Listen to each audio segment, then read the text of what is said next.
Assalamu alaykum, Şarq Türkistanlıq aziz qarindoshlar. Dünya Uyghur Qurultayı tərəfindən Germaniyanın Münxen şəhərində təsis qılınğan Tor televiziyasının bugünkü söhbət proqramısına xoş gəldinizlər. Mən bugünkü proqram riyasətçisi Farhat Turan qaşılıman. Oldu bilan mən istansiyamızdakı barlıq xadimlarga vəkalətən həmmənizlərə Cenab-ı Allah'tan xotirjamlik, salomatlik, bəxt, saodat və bərəkət tilayman. Aziz qarindoshlar, bugünkü məxsus söhbətimizin əsas məzmunu Uyğurların Germaniyada siyasi panohlik tilash meselesi buludu. Muşu meselini çördüğü asasta elbette yani biz Germaniyadaki Uygurların ötmüş ve bugünü Uygur meselesinin Germaniyadaki tesiri, Uygur milliyetinin Germaniyadaki terakkit evvel rakıdımı sizlerge malumat beriştirişimiz. Elbette bu cihette sizlerge etraflı malumat beriş için bugünkü söhbetimizge ait kıymetli bir mehmanımızın teklif kıldık. Bana bu efendim Dünya Uygur Qurultayı'nın kurgucu azası ve sabık maun reisi ve hazır özü Dünya Uygur Qurultayı'nın nöbetli Dünya Uygur Qurultayı'nın Avrupa'daki siyasi işlerine mesul olaydı vekil olup hizmet kılıp atkan bizden peşkeden küreşçilerimizden Askarcan efendim. Askarcan efendim hoş geldiniz. Atayın vaktinizi çıkarıp söhbetimizge katlaşkaldığınız için sizge alayda rahmet ettim istansınız. Hoş bulduk. Sizge köp rahmet. Hürmetli tuzor köyçiler bir şunu eskertip koyay. Askarcan 40 yıldan bu yan şu Germaniyada yaşap kılıbatıdı. Hem Germaniyada mahsus şeyde okugan.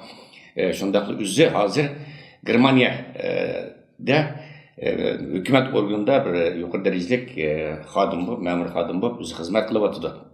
Hem Askarca efendim bir yer için eskertip koyay. Çünkü Germaniyada Uygurlarının Germaniyada siyasi panohlik tilash meselesi chetlardan nurg'un Uygurlarni yaqindan qiziqtirayotgan bir masala. Hozir nurg'un qarindoshlarimiz bu jihatdan doim bizlarni aloqalashib, mushu jihatdan ma'lumot izlaydi bizdan Askarjan. Endi bu yerda Askarjanni bu suhbatga taklif qilishimizga sabab, chunki Askarjan bu ishlarga oid puxta hokim, chunki bizni 20 necha yildan buyon eng burun shu siyosiy panohlik qilguvchi Uygurlarga tarjimonlik qilib kelgan Germaniyaningki qonunlarini yaxshi biladi, siyosiy panohlik tilash qoidalarini, prinsiplarini obdan bilgan. Birisi eng oddiysi, men buningdan 23 yil burun Germaniyaga kelib siyosiy panohlik tilgan vaqtimda Askarja efendim meningki tarjimonim bo'lib sotqa tarjimonlikqa kirgan. Hürmetli Askarjan efendim avval şu nöbetki vaziyetten bir başlayalım söhbetimizni. Elbette siyasi panohlik tilash meselesi ki ötemiz. Mesela hazır endi Germaniyada en mühim meselelerden biri Uygurlarni yakından qiziqtirayotgan meselelerden biri. Bu yakında tuyuqsizlar bu Germaniya Ichki ishlar ministerligi Uygurlarni hem Xitoydagi musulmon millatlarni Germaniya siyasi panohlik tilagan har qanday sabab bilan Xitoyga qat'iy qaytarmaydiganligi haqida qaror olganligini bildiribdi ve bu kararı Germaniyanın en nopozluq mesela Cenab-ı Germaniya Gazeti'nin ait nopozluq gazet jurnalları kendilerinde elan kılındı. Hem bunun tesiri azırışı devam kılmadı. Zencir Saman inkası, onun dinkin bazı Germaniya parlamenti insan hakları komisyonundaki azaları mesela Uygurlarının samimi Kadinas dostu Margarita Fauzi Hanım'ı bu vakti mahsus bir nersi elan kıldı. Matbuatlarda hazır mı bu? Kızık bir tema olup bu kararın ilinişi, mesela benim bilişimçe hazır garip dünyası değil emas, bütün dünyada hiçbir hükümetin iç işler meselesi tarafından Uygurlar hakkında, Uygurların siyasi panohlik tilgan Uygurlar hakkında ularni qaytarib etmeyimizde bir karar ilanıgına şahit bulmadık. Yani şunday qisqacha hazır endi. Bu Germaniyada küçük bir devlet, yani Avrupa Birliği'nin paravzi motoru ve başlamcısı olup turayotgan küçük bir devletninki bundaq bir kararını ilişi nimeden derek oldu? Bu qandaq, bunun qandaq akışı var, bu kararını ilişinin qandaq jaryanlarını öz içine aldı. Bu haqda bir məlumat verib ötseniz, çünkü siz yakın mezgillerden bu yan, bulub keyinki aylardan bu yan Germaniyanınki mayli parlament azalarından bolsun, hükümet mesullarından bolsun, bazı partinin mesullarından bolsun, bu mesele hakkında ait köp uçuruşlarını yapatınız için avval müşahede bir sizinki karşılığınızda alsa. Rahmet Farhat efendim. Degandek Germaniya hükümeti İçki İşler Ministerliği'ninki Uyg'urlar ve başka aslanlık Müslüman milletler Xitoyga faqat qaytarilmaydi degan bir qarorni elib buni e'lon qildi. Bu degandek hozirgacha bu baqqan bir ish emas. Albatta buningki oxir ko'rinishi de albatta 4-5 oylik bir zaman o'tdi. Bilisizlar 4-oyning 3-i bizningki bu yerda siyosiy panoh talab qilgan Adiljon Dilshod degan bir qarindishimizni bular qaytib o'tib qoldi. Shuningdan keyin biz Dunyo Uyg'ur qurultiyi bo'lish sifatimizda bunga qarshi bir kampaniya yapdik. Darhol shu vaqtda degandek advokatlar bilan ko'rishib, undan keyin bizningki parlamentodagi do'stlarimiz mayli Margarita Bauza xonim bo'lsin, mayli Sosyal Demokratik Partiyadan Markus Rindasbacher efendiler olsun. Bularla derhal görüşüp vaziyetini bular uqtadik. Undan keyin yana Germaniya parlamentosi Kişilik Hukuk ve İnsani Yardım komitetining reisi Jensen xonimga xatlarni yozdik. Yani Tashqi ishlar ministrligi xat yozdik. Undan keyin yana Germaniya hukumati Kişilik Hukuk ve İnsani Yardımdan mas'ul bo'lgan xonimga xat yozdik. Degandek hem parlamento a'zosi, hem ichki ishlar ministri, hem tashqi ishlar ministri bularga naytib xat yozib, ma'lumot yetkazib berib, ulardan shu talabni qo'ydikki, Uyg'urlarningki endi uzun zamondan tortib Germaniyaga 1988-yillardan tortib Uyg'urlar kelyapti. Hozirgacha avtilayotgan Uyg'urlarning soni naytib az, ya'ni 5 barmoqni o'tmaydi desak bo'ladi. Bundan kişinin qanday bo'lganligini ve bularga avtlayotgandan keyin u bolaninki ahvolidan bularninki xabardor bo'lmaganligini, hatto biz yozgan xatlarimizda, qilgan telefon suhbatlarimizda o'ziga shu talabni qo'ydik. Beijingdagi Germaniya elchisi Xitoy hukumatiga murojaat qilib, u bolaning ahvolidan xabar olsin deb. Degandek bu 3-4 ay ichida bular bilan nayt undan bir lobby hareketi ifodah desak bo'ladi. Bir tarafdan parlamento a'zolari orqali, bir tarafdan degandek kishilik huquq komiteti hamda alaydan mushu ish bilan mundaq ishlar bilan shug'ullanadigan bir komitet Germaniya parlamentosining, yana bir tarafdan tashqi ishlar ministrligining xodimlari bilan bu nemida degandek uning ustiga bu inimizningki avtilayotgan şu kuni intervyu berish uchun qayta sot emas, hamda qaytadan siyosiy panoh talab qilishni tekshirib o'tish uchun shu kuni ular unga vaqt berib ekan, shu kuni attigini kelib aktirdi. Biz bularning hammasini faktlar bilan oldiga qo'yib, ya'ni bu qonunga qarshi bir ish bo'ldi.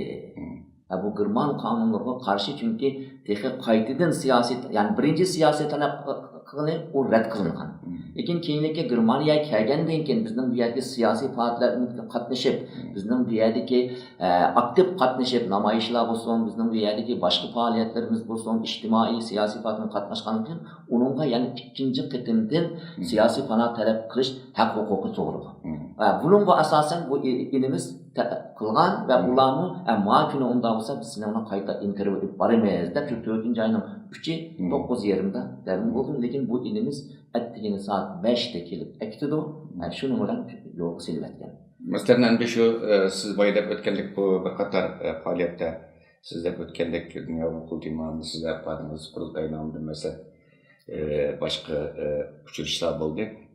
Endi bu yerda bu mesela siz degan boyaqi jarayonlardan keyin Dunyo Uyg'ur bu jiddiy noroziligi, e'tirozidan keyin bu Germaniya matbuotlarida emas, bu dunyo matbuotlaridami Odiljonning qaytarilganligi haqida cho'ng bir g'ulg'ula qo'zg'aldi. Hatto ajibiy rasmlar sizildi Amerikalarda chet el matbuotlari tarafidan Germaniyaniki bosh ministri hurmatli Merkel xonim bilan bu nimaniki hajdirg'anning og'ziga bu nima Odiljon tashlayotgan bir ajibiy rasm bunga cho'ng bir ta'sir qildi. Ammo Germaniya hukumatiningki bu yerda oxirgi qatimda bergan nimasi byurokratlik bir xatolik tufaylidan masalan chet elliklar chet elliklar idorasininki o'tgan xatininki nimaga vaqtida bormaganligi va soqchilar Odiljonning qaytgan kuni Qaytırıp bo'lgandan keyin u xatninki bu nimaga soqchi organlarga yetib kelganligini nima qilib bir-birini ayblash bo'ldi endi buningda. Cho'ng bir qattiq bir ta'sir bo'ldi. Endi mushu Adiljon masalasi buning ta'sir ko'rsatdimi Ichki ishlar ministrligining bir qarori? Albatta ta'sir ko'rsatdi. Zaten biz shu Adiljon vaqasi munosabati bilan amniki faoliyatlarni ifodalikda mayli parlamento a'zolariga bo'lgan munosabatimiz, mayli tashqi ishlari, mayli ichki ishlari. Masalan, Margarita Bavza xonim o'zi Germaniya parlamentosi a'zosi va ayni vaqtda kishilik huquq komitetining a'zosi. U kishi Bavariya hukumatining ichki ishlar ministriga 2 qitim xat yozdi. Cevap soruşturup, qandaq bo'lib aytibsizlar sizlar buningga, buningki u yerdagi ahvolidan xabardormi? Bizga javob berishingiz kerak. 2 qitim xat yozdi. Bu xatlarni bizlar bilan maslahatlashib qilib yozgan bo'ldi. O'xshashlam u Bavariya hukumatiningki ichki ishlar ministrligi yozgan xatning sirtida endi Germaniya ichki ishlar ministrligiga xat yozdi. Ve onundan keyin buni matbuotga e'lon qilib, naydi cho'ng bir besim ishlatildi bu yerda hukumatga. Naydi bir besim ishlatib, hukumat esa amka o'zining xatosini bu yerda ko'rgandan keyin bu xatoni endi mana shunda olgan bir qaror bilan telafi qilish endi o'zininki xatosini ilib albatta shu siz deyilgan gaplar endi bu bizning qo'limizga yetib kelmadi, shuning uchun bizning undan xabarimiz yo'q degan matbuotda buni shanxo qilibmi matbuotga chiqdi. Qanday bo'ladi bu ichki hukumat o'rinning ichki hukumat idorasining bir-biriga avatilgan xatlar qo'lga tegmasdan mana shunday bir jinoyatda endi ochiq dedi, bu bir jinoyat. 22-23 yoshdagi bir yosh bolani dedi Xitoyga qaytarib berib, uningki ahvoli to'g'riliq hech bir ma'lumot yo'q. Biz Germaniya hukumatiga talab qo'ygan vaqtda bular surishtiribdi, lekin Xitoyning bergan javobi bu bizniki puhramiz, bo'lgan, bu bizning ichki ishlarimiz bo'ladi. Sizlar bunga aralashaolmaysizlar deb javob berganligini bizga yetkazdi. Lekin ham matbuotdan qattiq bir besim bo'ldi, ham o'zlarini o'tkazgan beshidan bir xatolik bor. Buni chunki avval bu nima tashqi ishlar ministrligi butun bilasizlar Germaniya 16 federal davlat va har federal davlatniki o'z oldiga parlamentosi bor va har 16 davlatniki o'z oldiga siyosiy panoh talab qilgan idoralari bor. Bu idoralarga tashqi ishlar ministrligi avval bir xat avatadi. Uyg'urlar avatilmaydi, Uyg'ur Sharqiy Turkistondagi hamda ular Shinjongdagi vaziyat mandoq ya qaytilayotganlar hayoti xavf ostida. Bularni yig'ishtirib Ichki ishlar ministrligi deb o'tgandek ham o'zining xatosini qilish, ham bu ayni vaqtda albattaki bizning vatandagi vaziyatningki qiyinligini bular his qilganligi, his qilib e'tirof qilganligi, shu sababla biz bunday bir qonunni, bunday bir qarorni olmasak bo'lmaydi ekan. Bu qarorni elib biz ham o'zimizni biroz oqlay olamiz, ham buningdan keyin albatta u yerdan keladigan Uyg'urlar va boshqa ostonliq musulmon millatlar, bu asosan Uyg'urlar albatta. Deb bu qaror chiqdi. Bu qaror albatta buni undan qarshi olamiz. Bu bizning Germaniyadagi butun Uyg'urlar uchun xush xabar. Lekin bu faqatlam Germaniya uchun emas. Bu boshqa davlat, Yevropa davlatlariga bir misol bo'lib o'tadi. Har yerda dalalaydi. Mana Germaniya hamda siz deb o'tdingiz, Germaniya degan Yevropa degan vaqtda dastlabki Germaniya adamga esga keladi. Germaniya buni motori, lokomotivi bunda bir davlatning ichki ishlar ministrligi alaydan bir qaror elib, buni e'lon qilib va shu qaror e'longan kuni Germaniyaning cho'ng kichik barliq gazetlarda chiqdi. Bir kun ichida 10-15 gazetda mushu xabar chiqdi. Buni boshqa yerdagi qarindoshlarimiz Yevropaning qaysi davlatida bo'lsa ishlatsa, bu naydik faktlik bir ularga dokument ularning qo'lida Germaniya hukumatining qaror oldi degan. Bu mesela Yevropa Birliği a'zo 28 davlat bularning ta'sir ko'rsatdi. Andan keyin bu Yevropa ittifoqiga Yevropa Komissiyoniga bevosita ta'sir ko'rsatdi. Chunki Germaniyaning ta'siri kuchli, mayli Yevropa Birligida bo'lsin, Yevropa Komissiyonida bo'lsin. Haqiqatan bu Germaniyaning bu qarorni olganligi ma'lum mandate qavqida o'zi xatoligini bir ma'lum mandate qavqida e'tirof qilganligidan bir ishorat deb qarash mumkin. Yana bir jihatdan mushu orqali Uyg'urlarning ko'nglini ilish bir nimasimi chiqib turdi buningda endi shunday bir bishoratni berganligida, chunki hech qanday bir millat to'g'riliq Mesela Tibetlilerin şunçular tesir var bir yerde. Ular doğruluk bunda bir Germaniyanın iç işler mühendisliğinin bir kara ağını yok hem de. Bu hakikaten Uygurların suyundurduğun bir haber. Onun üstündeki bu muşu siz degan ahvollar bo'layotgan mezgillarda shu taz matbuotlar e'lon qilingan kunning ertasi bir qarindishimizning soti u sizga kelgan javobni sizga aytdik. U qarindishimizniki u yosh bola ekan, shu yeshi shu odil elimizdek. Uning qabul javob keldi. Chunki yaqinqi mezgillarda biz Uyg'urlarning qabul qilinganligini anlamagandik. Bir mezgil to'xtab qolgan bir turg'unlik bo'lardi. Endi bu balninki siyosiy panaltilash yaqin kelib, necha ay burun kelib siyosiy panaltilgan bir Uyg'ur qarindishimizniki iltijosi hal bo'ldi. Unga shohid bo'ldik shu nimalar bo'lgan vaqtda. Endi bu haqiqatan Uyg'ur siyosiy panaltilash masalasi uchunla emas va butun Uyg'ur davosiniki Uyg'urlarning qayta Germaniya tunilishi uchun bir nima bir sabab bo'ladi. Asqacha efendim mesela bu keyingi mezgillerden bu yan bulup 3 aydan bu yan ahirki aylarda Germaniya matbuotları qaraydi.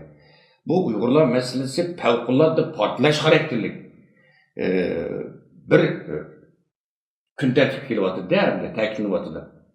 Germaniya matbuoti, cho'ng matbuotlarda bir bet. Hatta davlat televizyonlarida maxsus programmalar, jazo lagerlari masalasi, masalan 1 milliondan ortiq Uyg'urniki, Xitoyninki bu nazi kampirlar yetayotganligi haqidagi xabarni butun Germaniyaningki eng asosiy matbuotlarda berilyapti. Ham hozir bu taqa nimadan tushmadi endi. Kun tartibdan tushmadi. Ma Odiljon masalasi kun tartibdan tushmadi. Buninglar Uyg'urlarning tunilishi nayte yerde yo'q kötü. Bu mesela bunun qanday qaraysiz? Mesela şu 1 milliondan ortiq Uyg'urninki jazo lagerlari masalasiniki bu kun tartib kelishida Dünya Uyg'ur Kurultayı'nınki sizinki bu hafta bazı nimalar bo'ldi mu? Faaliyetinler, diyalogunlar veya ki Germaniya hükümetlerle görüşüş ya ki münasebet akbarat organları ya ki diğer kişi hukuk teşkilatlarına bir raporlardan kılış işleri oldu mu bu hafta? Elbette Dünya Uygur Kurultayı başta reisimiz Dolkun İsa Efendi bilen meyli Avrupa Parlamentosu yığınlarda bolsun, meyli Cenev'deki yığınlarda bolsun, meyli emki biz Germaniyada turuşluk, Germaniya Parlamentosu, siyasonları ve halkara insan hakları teşkilatıyla boğan bütün münasebetlerimizde bu ceza lagerleri meselesini her daim tilimizi elip her daim oturup koygan taleplerimizden biri bu geldi. Yazgan xatlarımızda mı bilsiz bunundan bir ay avval ilk ay için kelgen vaqtida mı Merkel hanımga aytan xat yazgan toq. Şu yazgan xatimizda mı ceza lagerleri meselesini oturup koygan. Hem ki Avrupa Parlamentosu'ndaki yığınında Dolkun İsa Bey bu meseleni oturup koyup gelgendi. Şuların elbette faydası boldu ve bunun için bir German profesör ilim adamının kize ceza lagerleri to'g'riliq yezip çıkan bir reportu var. Doğru. Dastlabda endi bir German g'arblik bir ilim adamı bu lagerlar meselesini oturup koydu. Elbette bizler ularga ma'lumot berib turdik, lekin o'zlarininki o ilim adamlardan birininki bu meseleni oturup koyup o adamninki reportida yozgan vaqtda 800 mingdan oshiq deb yezibdikan. Hozir mana buni butun Yevropa buni 1 milliondan oshiq deb e'tirof qilganlik. Buni o'tgan hafta sizlar Dolkun efendim siz Cenev'deki yığınlar qatnaşdinglar.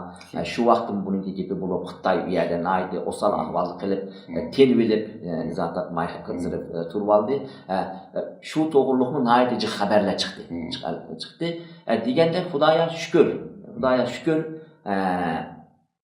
qo'limizdan kelganini bu yerga Dünya Uyg'ur Kurultayı bütün xodimlari bilan qo'ldan kelganini qilyapti.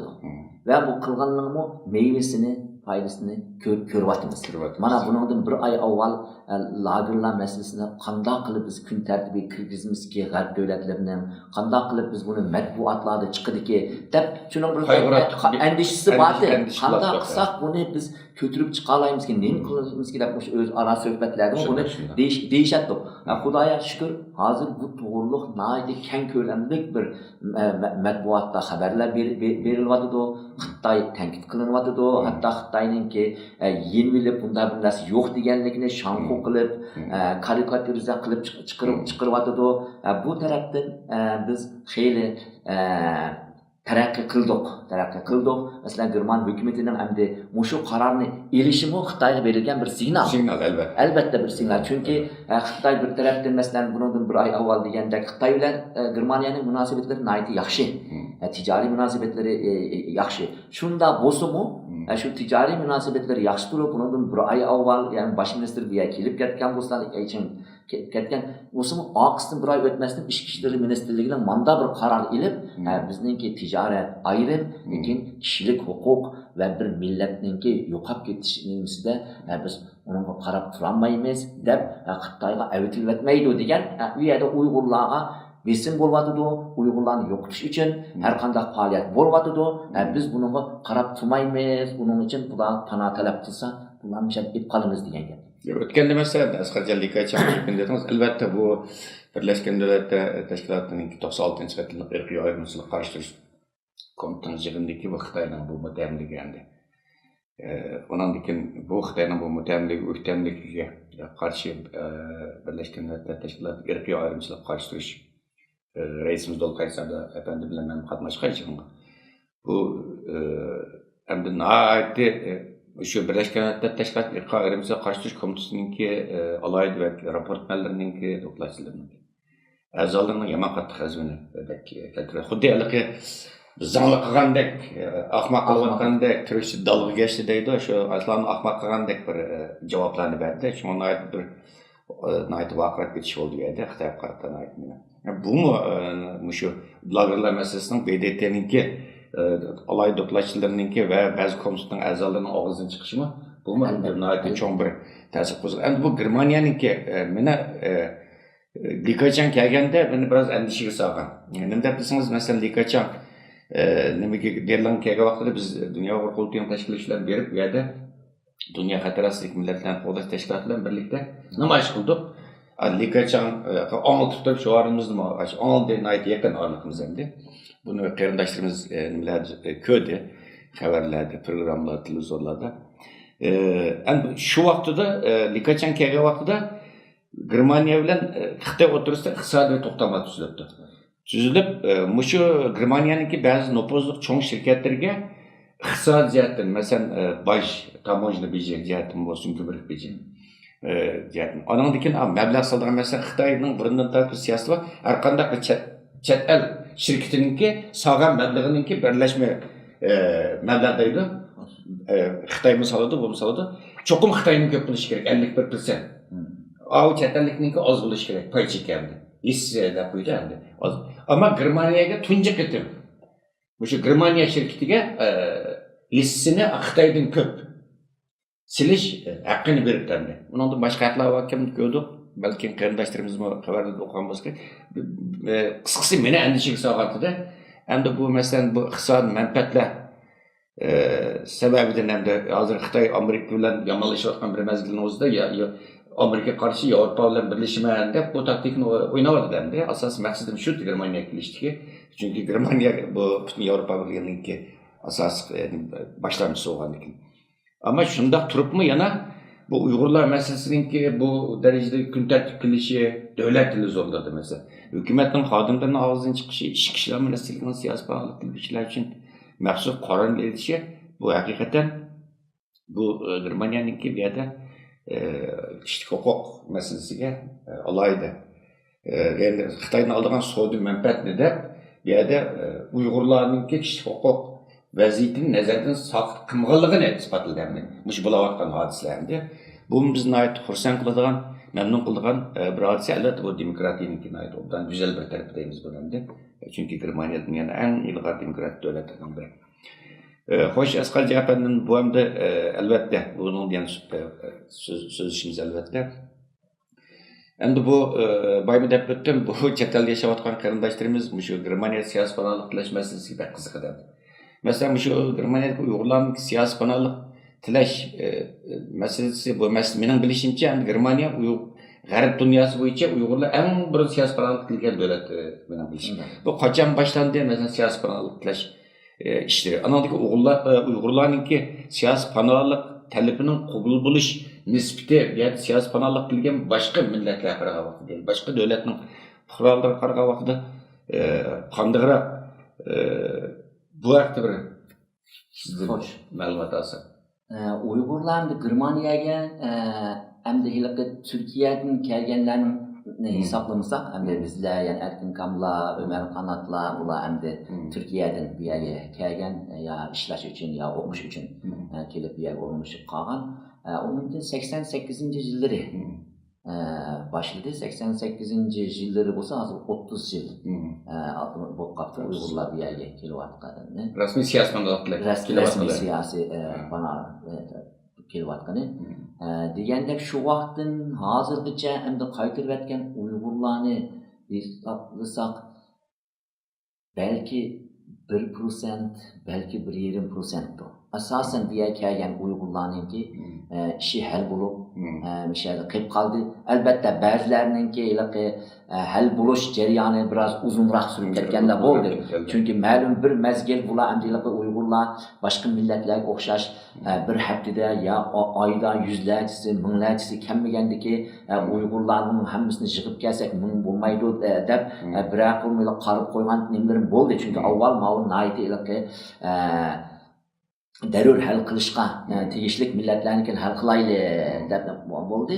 Ama asasen Uyg'urlarning ondan vaqtda bence 99% Uyg'urlar bilan kelganlar ishlari hal bo'lib, hozir jiqininki bo'lmasimi az deganda bir 40% atrofga 35-40% German fuqarosi bo'lib bo'ldi. Qolganlari German fuqarosi bo'lmaganlar bo'lsa-mu, mishada muddatsiz o'tirish ruxsati bor. Bir bence 20%'dek yurttaşlarımızdan teki işi hal bulmasın. Çünkü ahirki yıllarda ançımı Uygurlar Germaniya kemmedi. Çünkü başka devletlerde teki iştiğler kıskırak vakitte hal bulgandaki bizlerge o mesleği sorulan vakta sılgın doğruluk mesleğilerini sorulan kelgen vakta bizler iştiğler hal bulgan devletlerini ulaq tavsiye kıldık. Ama hazır bir yerden hoşallıkla delalayımız ki Uygurlar kelse hiç olmasa qaytırıl etmeydi dep bunun şu garantimiz var. Bunun resmi pek mühim narsa bu, pek mühim narsa. Kelgen bir yerde hiç bir qandaq endişe bulmasın. Belki işim keyinroq hal bo'ladi, ama hal bo'ladi o. Men qaytırıb etmeydi o. Men bir yer xotirjam deb yashaverisi bo'ladi. Onundan keyin degandek bizlar dastlabki kelganda bu yerda bir 4-5 oila to'q. Siz bilasiz bu Germaniyaga kelgan vaqtda qisqacha shu qisqa nima so'rayman bir gap savol qildilar. Germaniyaga Uyg'urlarning kelish vaqti masalan biz 30-yillarda nimani musobalarni katta tunji qatim kelgan Uyg'urlar keyin Buran Shahid nima kelgan deb anglaymiz shu 30-yillarda deb anglaymiz endi. Undan keyin ular qaytib ketgandan keyin Uyg'urlarning kelishi to'xtabdi keyin. Undan keyin rasmiy kelgan vaqti biz kelsak masalan 1995-yilning 5-ida birinchi oylarda biz kelib siyosiy panohlik qilgan vaqtimda 30 necha Uyg'ur bor ekan. Bu Uyg'urlarning kelishi qachon boshlandi Germaniyaga? Kelişi şu aslında 60-yillarda başladı ekan. Bizningki hozir Amerikada turishliq Holland baxtı akımız olmuş Germaniyaga kelib, Germaniyaga o'qib bu yerdan kelgan. Undan keyin bilasizlar bu yerda şu Amerikaningki o vaqtda kommunizmga qarshi turish uchun bu yerda ochgan Ozodlik radiosi bor edi. Ozodlik radiosi bor edi. Bu Ozodlik radiosida Uyg'ur bo'limi bor. Bu Uyg'ur bo'limida dastlabda ishlaganlar rahmatli bo'lib ketgan Sattar Mahbucho'ban deb bizningki shu vatandan tortib şair ve yazıcı olan bir akımız. Onun için Erkin Kamlar, Enver Kamlar, bunlar Uygur redaksiyasında işletti. Ulanınki mesela diyendek 70. yılları. Dastlabki kelganlar endi şu ulanın baxt akımız ne desek, onun için kelgan Sattar Kam, Erkin Kam, Enver Kam, onun için bizler okuğunu geldi. Bu Sattar Kam, Sattar Bulbul diyen şairimiz şu. Sattar Bulbul diyen şairimiz şu. Onun bizlerden keyin Ömer Kanat geldi. Onun keyin 88 yıllardan tartib resmi siyasi panoh talab qilgan başladı. Şu vaqtlarda bizlerdeki bir nemimiz batida hamda arzuyimiz. Mushu Münihga Germaniyaga 1000 kishini yig'ib olsa, undan bo'ladi deb shunda masalan Ömer bilan hamda biz hem do'st hem yosh jihatdan ishimizni yaqin bir-birisiga o'sha gaplarni o'zi o'tlaganda qiladiq keyin sizlar bilan bu maslahatlarni qilgan siz degandek siz kelgan vaqtda degandek biz bu yerda 35-40 kishi atrofida turdik. Xudoga shukr hozir endi München shahrida bir 700 ga yaqin butun Germaniya bo'yicha 1200 atrofida Uyg'ur yig'ildi. Burungi maqsadlarga yetdi. Undan keyin degandek kurulgan barlıq təşkilatlarının mərkəzi Muşu Germaniya və Münih şəhəri olub. Şunu sormaq istəyim, təşkilatların gepini qıldınız, azqazı nayib yaxşı, bunu orta qoyduğunuz yaxşı oldu. Əmdi bu qərib dünyası da, qərib dünyası, Uyğurlarının ki, bu qərib dünyası tarixi da, tuncu qitim bir Uyğur təşkilatı demiş, Germaniyanın München şəhərdə qurulğan bu, Avropa Şərq Türkistan Birliği təşkilatı. Bu teşkilat hazırgıca aktif bütün Germaniya Uyghur cemaati vakili kılıvatkan bir teşkilat. Siz hem bayı tunuştuğa vaxtıdır Asqarjan'ı unutup kaptım hem hazır Asqarjan ben yukarıda təkitlep etken vaziyetlerden başka Avrupa Şərq Türkistan Birliği'nin mavrayısı olup hizmet kılıvatıdım. Ben bu şu teşkilatın İraq Komitesi'nin azası olup Asqarjan Birliği'yle hizmet kılıvatımız. Asqarjan bu hem de bu Garip dünyası en burun kurulgan bu teşkilat Avrupa Şərq Türkistan Birliği. Sizler aynı vakti bunu qanday qurgan mesela, nechinchi yil qurilgan bu tashkilot? Bu tashkilot 1990 yili endi qurimiz deb harakat qilib 90 yili boshladik. Endi rasmiyatlarni bajarib, rasmiyat adliyadan tizimlanib chiqqani 91 yili bo'ldi. Bu misol shu 90 yili 9-oylarda boshlagandik. Deganda u vaqtlarda bu yerdan Uyg'urlarning ayiti az ham hozirgi dek endi bu yerning ilmiy kalmasini degandek bilib ketmekti. Bir teşkilat qanday kuruldu, Germaniya qonunlari bo'yicha, buni qanday adliyani o'tkazimiz, rasmiyatlarini qanday becerimiz deb. Uningga qurishdimi sabab bo'lgan narsa 1990 Baran voqeasi. Baran voqeasi bo'lgandan keyin bizlar u vaqtda maktablarni yeni tuyutib, men 78-yili kelgan yeni xizmat kuchib, undan keyin degandek Erkin Kam, Anvar Kam, Ömer Qanatlar hamda undan keyin kelgan boshqa qarindoshlarimiz shu bu yerda Baran voqeasida biz shu vaqtdagi 7-8 oila bola chaqalarimiz bilan birga berib, u vaqtda Germaniyaningki poytaxti Bonn shahri. Ve hozir bu o'xshash Xitoyninki Münihda konsulxonasi yo'qdi. To'g'ri. Shunga norozilik bildiramiz deb biz Bonnga borgandik. Nechinchi yilda shu? Bu 1990-yil. Baran inqilobi bo'lgandan keyin ham shunga norozilik bildirib, islabdiki namoyish G'arb dunyosida hamda Yevropa qit'asida shu 1990 Baran voqeasiga norozilik bildirib Bonnda qilgan namoyishimiz bo'ldi. Endi bu siz mana yaxshi eskartib qo'yib o'tdingiz, chunki bu Germaniyadagi Uyg'urlarning dastlabkilariga yamanchaq keldi. Turkcha ilikleri deydi. Mesela en burun Uyg'urlar siyasi panohlik qilgan davlatning shunda Germaniya ekan. Uyg'urlar en burun yerlashgan davlatning Germaniya ekan. Onundan keyin bu G'arb dunyosi bo'yicha eng burun namoyish o'tkazilgan davlatmi yana bu Germaniya ekan va Germaniyadagi Uyg'urlar haqiqatan insonni suyundirdi, faxrlantirdi. Siz boydab o'tdingiz masalan butun tashkilotlarning markazi bu yerda. Shu biz kelsak endi bu yerda shuni so'ramoqchimiz. Ba'zi qarindoshlarimiz qiziqdi, menda mijaq so'raydi shuni. Boshqa davlatlarda Yevropaning sirtida yashayotgan qarindoshlarimiz. Bu nima deb başka devlet siyasi panohlik qilgan Uyg'urlar bu devletde, u shaharda bir devletninki tarqab yashar ekan. Nima deb bu Germaniyada hozir 1000 Uyg'ur bor desa, bu 800dek bu 80% Uyg'ur ash Germaniyaning München shahrida turadi ekan. Buning sababini so'raydiganlar bor. Buning sababini siz ham yaxshi izoh, bu haqda ham yaxshi izoh berasiz o'qday. Buning sababi bunun bir ikki sababi bor. Birinchi sababi albatta bu yerda şu 90-yılı bir teşkilatınki endi şu vatan milletga qo'limizdan kelishicha xizmat qilamiz va Yevropadagi butun shuning uchun Yevropa Sharq Turkiston birligi degan ya'ni Yevropaga kelgan Uyg'urlarga qo'limizdan kelishicha ega chiqamiz.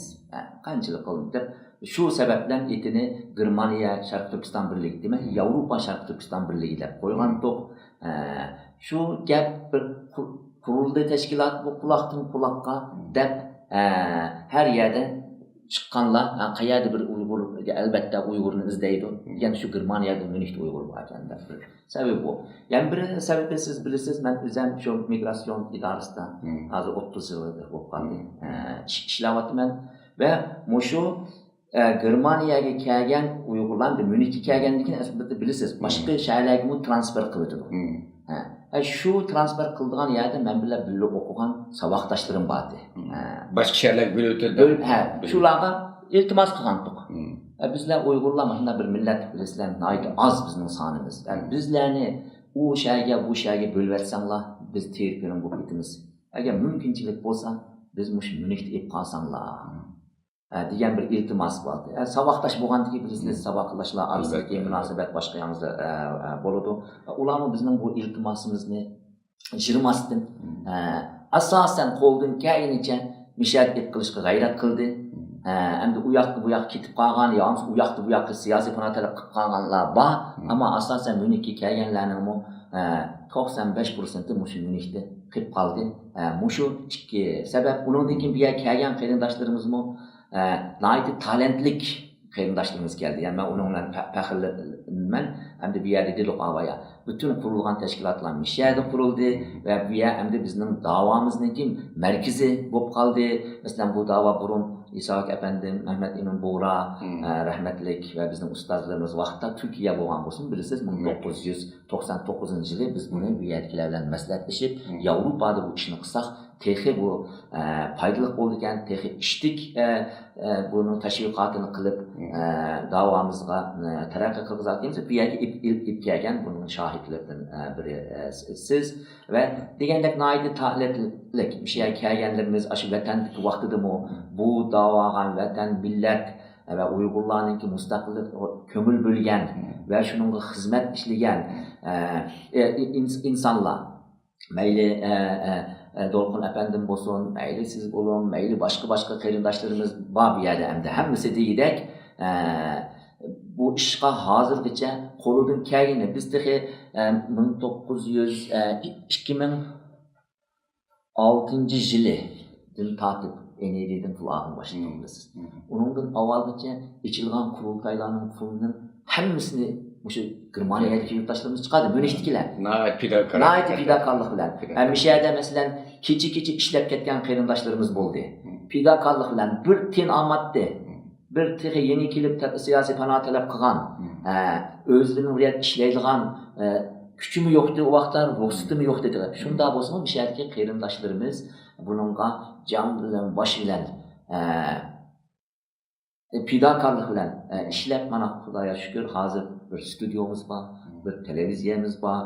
Bugün mesela Uygur meselesi degan vaqtda dünya Münihga qaraydi. Albatta hozir biz endi dastlabki namoyish bu yerda bo'ldi, dastlabki tashkilot bu yerda qurildi. Deymiz hozir Xudoga shukr Yevropaning har davlatida bir tashkilotimiz bor. Dunyoning her degidek hem de çok adağlık devletlerinde teşkilatlarımız var. Bu teşkilatlar kurultayın etrafında kurultayla maslaşıp onunki yol yoruquyla muvatıda hazır bunu yalnız Uygurlarla emas xalqara Xitay Dünya Uygur Kurultayını Uygurlarınki birden bir sırtdaki vekili ve Uygurlarga vekillik qilayotgan ve bu siyasi davan elib berayotgan bir teşkilat deb tanıydı ve şundamı muamele qilib kelyapti.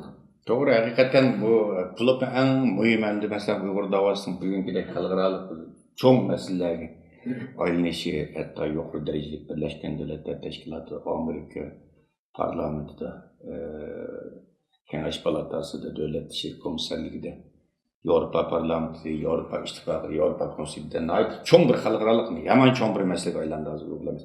Bu mu hem de ben ma'lum anda aytqanlar, men shunda qarayman.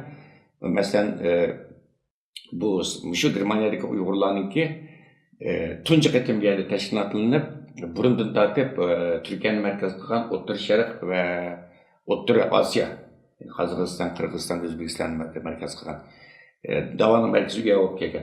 Bu istiqrotiylik bir burilish hosil qilib, bu merkezning dunyoga ta'sir ko'rsatadigan, dunyoni idora qila oladigan Xitoyga bevosita ta'sir ko'rsatadigan G'arb dunyosiga, Yevropa ellariga davanınki faaliyet merkezine elbette. Yerge köçürüp eklişinin özü bunayeti yüksek derecedeki bir istiqrotiylik bir hamle, istiqrotiylik bir buruluş noktası da qarayman ve bugünkü gündün Uygur milli hareketinin xalqaralıq bir mesele ayrılışının mı da bu muşu istiqrotiylik nemeninki qadamninki nayeti mühim rol oynaganlığını es qilmayman. Çünkü Tibetlikler 80. yıllarda başlagan. Bu Darüssalam'da vaqara verip, Hindistan'da vaqara, jaqirib, nima qilib, hech qanday dunyo ovozini tuntanmay 80 yillarning boshlarida yuzlagan, minglagan Tibetliklar Shveysariyaga o'tgan, Amerikaga o'tgan faoliyat markazini hem Amerikaga hem Shveysariya markaz qilgan Yevropa ellariga ko'chirganligi Tibet masalasi xalqaro dunyoga rasmiy yo'sinda tunishga başladı. Biz ularning 10 yil keyin başladık. Ama bugün Uygurlar meselesi, bu da belediyeninki ayrımcılık karşılaştırıcı gördüm. Tibet meselesi kalktı, 10-20 artık tılgı ilendi. Demek siz dediğinizde hakikaten Uygurlarına ait fidakar. Şunumuz siyasi faaliyetlerimiz köpeğisi Germanya'nın bulup München şehrini inkılapın büyüğü okşudu bizde veya inkılapın büyüğü. Buna ait yaxşı bir hadise hakikaten. Bu qarindoshlarimiz mesela askarlarimiz bazı Germaniyada nurgun qonunli qurilgan tashkilotlar var. Eng burun qurilgan Yevropa Sharq Birlik tashkiloti var. Uningdan keyin qonunliq hukumatning tasdiqiga erishgan Dunyo huquqi va uningdan keyin bu yerda Sharq Turkiston informatsion markazi va qonunliq tashkilotlar. Ayollar tashkiloti, Uyg'ur ayollar tashkiloti var. Endi hozirgacha hiçbir teşkilatınki Germaniya hükümetinden bevos so'roqqa yoki mahkamalarda javobgarlik tortishiga yoki siyosiy faoliyatlarning Germaniyada faoliyat olib turgan uchirganligiga yoki ta'qib ostiga besimga bevos besimga yo so'roq savol qilishga uchirganligiga shohid bo'lmadi bunda bir ahvol hozirgacha. Bunu qanday tushuntirasiz masalan bu ahvol? Bu Uyg'urlarninki bu yerda favqulodda Germaniyaning qonunliq alohida hürmet qilganligining natijasi mi, xalqaro prinsipda hürmet qilganligining natijasi mi?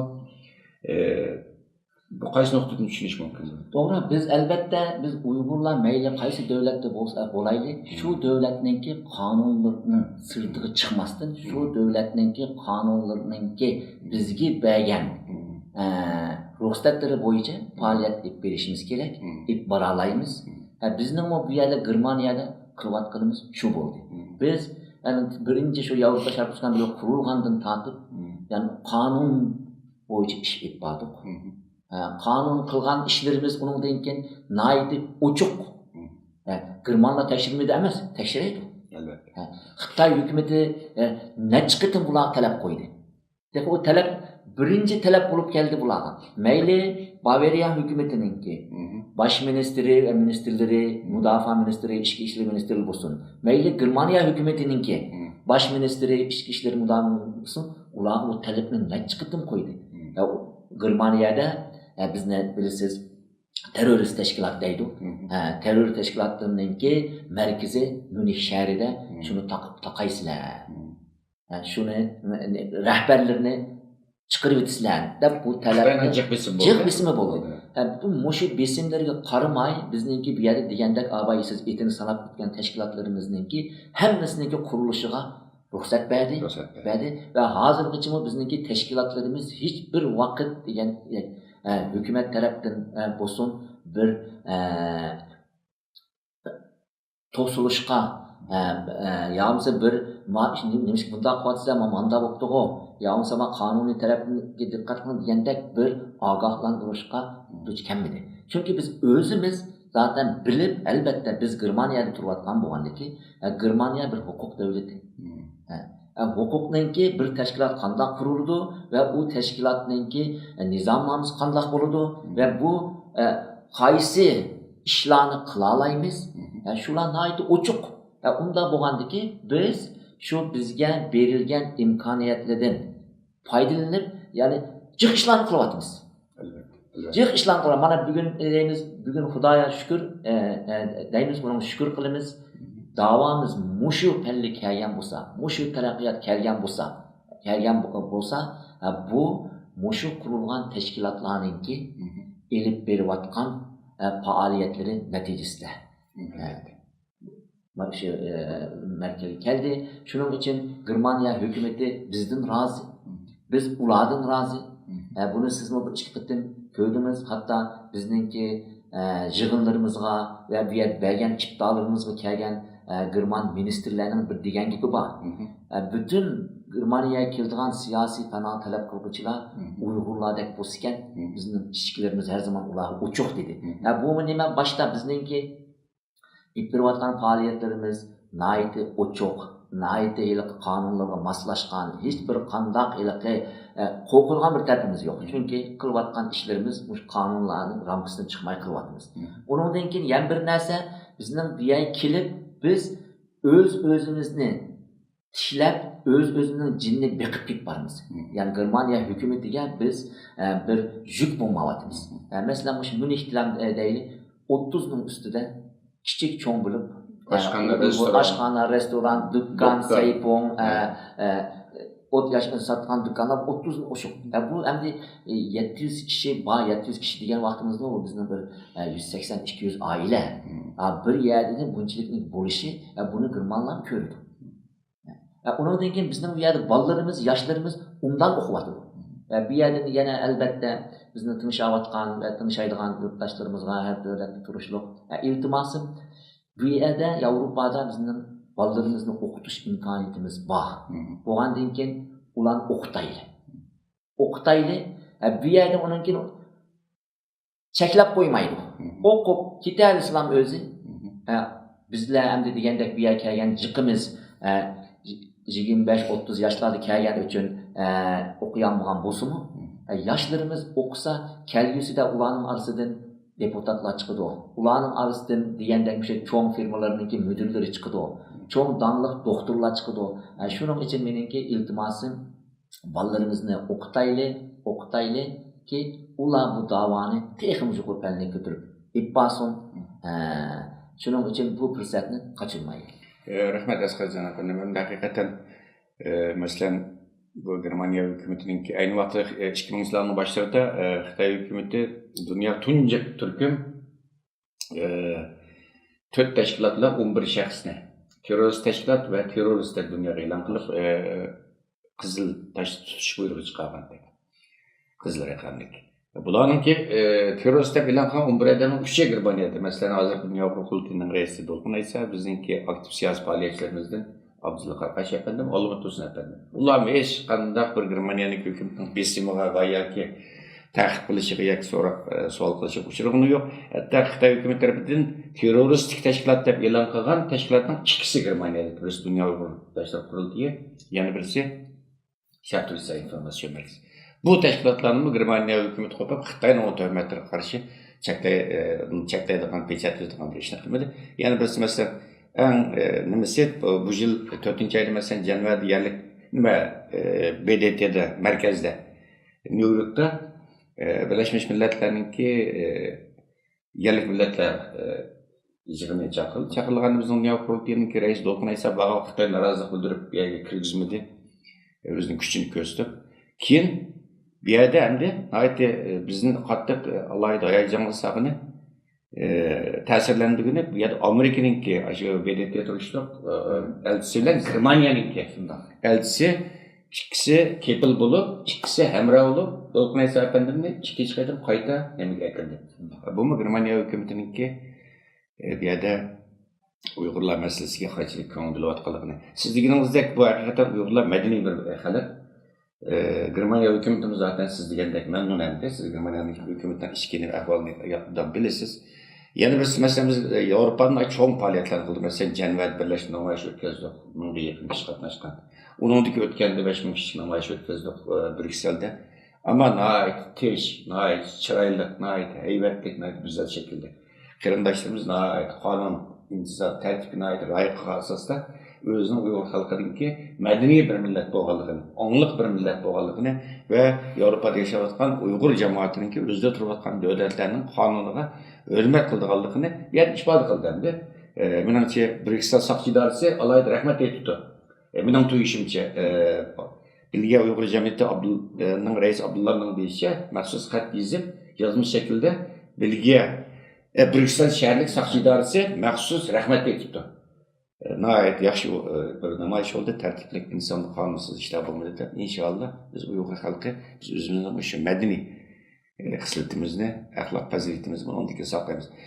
Atayetdən vaxtınızı çıxırıb bəyə qimmetli məlumatlarınız üçün köp rəhmət əsqəcə. Əlbəttə bu Germaniyada sizlər söhbət düzgən yamancaq temalar var, yamancaq məzmunlar var, xalqımız qiziqadigan yaman köp məsələlər var. Vaqt məsələsi bilan bugungi söhbətni bu yerdə tugutaylik. Xudoyim bilsa, hurmatli televizor ko'ruvchilar, kelar qatim yana boshqa temalarda sizlar qiziqadigan masalalar haqida Nazqajon efendim bilan davomli suhbatimizni davomlashtiramiz. Shuning bilan bugungi suhbatimizni bu yerda oxirlashtirmoqchimiz. Kelar qatimlik suhbatimizni ko'rishaylik. Ko'rishguncha omon bo'ling. Xayr xo'sh.